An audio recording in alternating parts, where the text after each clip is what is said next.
Welcome. Thank you for joining me today, for I'm your host, the podcaster.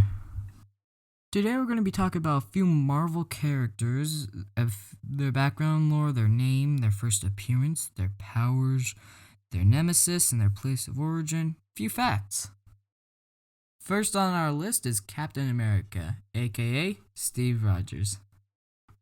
His first appearance is Captain America Comics number 1 in March 1941.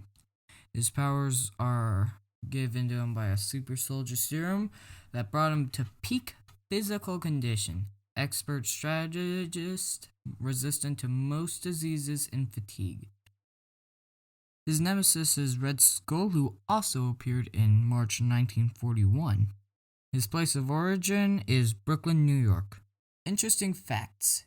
In the first cover, Captain America is seen battling Hitler 9 months before America joined World War II. In the lifetime of Captain America, he has had 50 shields. His current shield in the MCU is a vibranium shield mined in Wakanda. Vibranium's ability is to completely absorb or deflect kinetic energy. In the MCU, Captain America is the first Avenger. Next, we're doing Iron Man, aka Tony Stark. He first appeared in Tales of Suspense number 39 in March 1963. His powers are genius-level intellect. His armor gives him superhuman strength, durability, jet power. Flight gives him flight, repulsor beam, and his gauntlet and his chest is mounted with a unibeam. His nemesis is the Mandarin in Tales of Suspense number 50, February 1964. Place of origin, Manhattan, New York. Unlike his MCU counterpart, he was captured by terrorists, he is captured by Northern Vietnamese. As a little Easter egg, if you watch any Marvel show or movie, you will probably find Stark branding. Now we're going to take a look at the villain M.L. Blonsky, aka Abomination. M.L. Blonsky first appeared in April 1967 in Tales to Astonish number 90. In this issue, he was a KGB spy sent to infiltrate the U.S. Air Force Base. His powers were given to him by him irradiating himself. For what he gained was superhuman strength, tough skin to resist small arms fire. His strength is not entirely fueled by rage. He rarely returns to human form. He can maintain his human counterpart's mental faculties, unlike the Hulk. Abomination's nemesis is the Hulk, and their first encounter is in issue number 90 of Tales to Astonish. His place of origin is Yugoslavia. Abomination, though still in touch with his human side, he loses his human looks and humanity. He is 2 times stronger than Hulk in Hulk's human state, or normal state, but he'd better watch out because if Hulk gets angrier, he can take control over this Abomination. Now we're moving on to another superhero called Groot. His name is Groot. He first appeared in Tales to Astonish number 30, November 1960. His powers are superhuman strength. He can regrow any limbs or his entire body. He can communicate with plants. He doesn't have a nemesis. His place of origin is Planet X, as he has been exiled from his home. Interesting fact. When Groot died and was rebirthed with the help of Rocket, they had started to grow a father and son relationship. Next we're doing Power Man, aka Luke Cage or Carl Lucas. He first appeared in Hero for Hire #1 on June 1972. His powers are superhuman strength, very dense muscle tissue, and steel-hard skin. He recovers 3 times faster than a normal person, and an experienced street fighter. His nemesis is Diamondback in the first issue of Heroes for Hire. His place of origin is NYC. Fun fact, Luke Cage's real name is Carl Lucas. Why he changed his name is because he faked his own death because of an incident in prison. Up next we have Dr. Doom. Name Victor Von Doom. He first appeared in Fantastic Four issue 5 on July 1962. His powers are scientific genius. His knowledge of sorcery is learned from aliens. He can transfer his conscience into any person. His armor gives increased strength and contains advanced weapons. His nemesis are the Fantastic Four in issue 5, July 1962. Origin is Doomstadt, Latveria. Interesting fact, when he is in his armor, his height and weight are boosted. His average height is 6'2" to 6'7". His weight is 225 pounds to 415 pounds. Probably the best interesting fact about Dr. Doom is he is the monarch of Doomstadt, Latveria. Now we have Agent Peggy Carter, real name Peggy Carter, first appeared in Tales of Suspense number 77, May 1966. We're going to have a lot of Tales of Suspense because they made most of the Marvel stuff. Her powers are expert in espionage and unarmed combat, possesses formidable marksmanship and tactical skills. Her place of origin is mobile.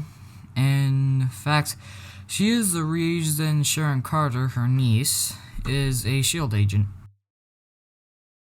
Now we're on to another villain, who is Carnage, aka Cletus Cassidy.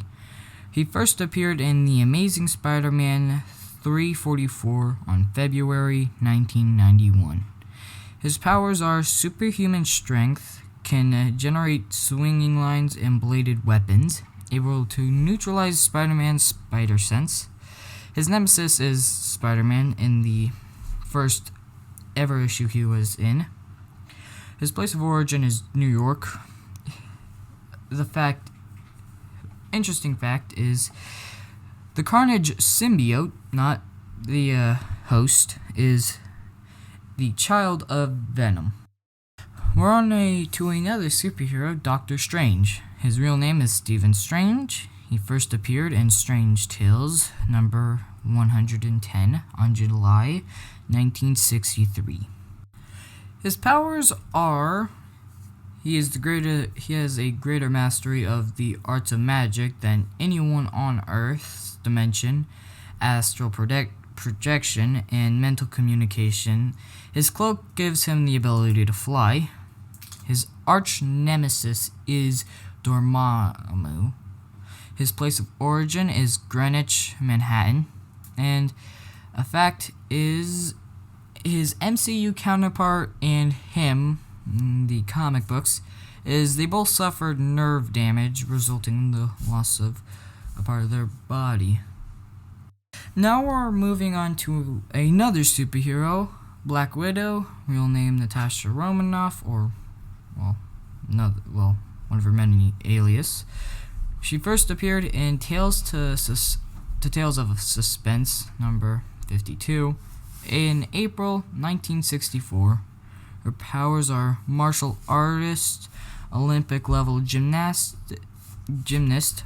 trained spy. Cartridges on the wrist house various devices and also fire an energy blast known as Widow's Bite. Her nemesis is Ivan Petrov in Tales of Suspense number 52. And place of origin is New York. In fact, like her MCU counterpart, she takes on many identities to infiltrate her enemies. Now we're moving on to a mercenary Bullseye named Luster, last name unknown. He first appeared in March 1976, issue 131, Daredevil. His powers: he can use most objects as weapons and throw them with deadly aim. His body is reinforced with adamantium, making him hard to beat in hand-to-hand combat. His nemesis is Daredevil in their first encounter in 131. Place of origin is unknown. Fun fact, he worked with Kingpin as his chief assassin. Now we have Hawkeye, aka Clint Barton. He first appeared in Tales of Suspense, in issue 57, in September 1964. His powers are an expert archer with perfect accuracy. Employs a custom-made bow with a variety of arrows. Tricks extensive training as an aerialistic and acrobatic skilled with hand-to-hand combat. His nemesis is Crossfire. Place of origin is Manhattan, New York. Fun fact, he has been in multiple teams. Last but not least, we have Captain Marvel, aka Carol Danvers. She first appeared in Marvel Superheroes number 13, March 1968. Her powers possess the ability to fly, enhanced strength, damage resistant, ability to absorb and rechannel energy. She doesn't really have any arch nemesis. Her place of origin is New York. And interesting facts, Captain Marvel's name, the Marvel, has been used by 3 people: Captain Marvel, and Miss Marvel. So there's a few reasons why I chose what I chose. They are very awesome in several different ways. They personally hold a deep connection into my heart, and I honestly enjoy most of what they do with video games, comic books. Video games, most of them you could play as them. So that's one of the reasons why I actually like them. Some of them you could fight, like the Abomination and the Avengers. You play as Hulk and you fight as him. One of the best things. You fight him twice. And when you play as Iron Man, you can play as Iron Man. In the MCU, you watch Iron Man. It's a really cool thing to see because he's openly admitting to being the Iron Man, and it's completely different from comic books, and it's just awesome to watch. And with Captain Marvel, I never actually knew about the other 2 people. I only knew about Captain Marvel until I decided to do this podcast. Comic books are very awesome as they can talk about different universes, different lore, and different ways that the person was made other than the MCU and video games, which is still honestly really good in my opinion. Comics, movies, and video games are so fascinating, I cannot wait to continue this journey with you as I learn more, and I hope you do also. Join me next week as I dive deep into one of my favorite games, Subnautica. Thank you for joining me again, for I'm your host, the podcaster. Happy Halloween. Remember, stay safe tonight.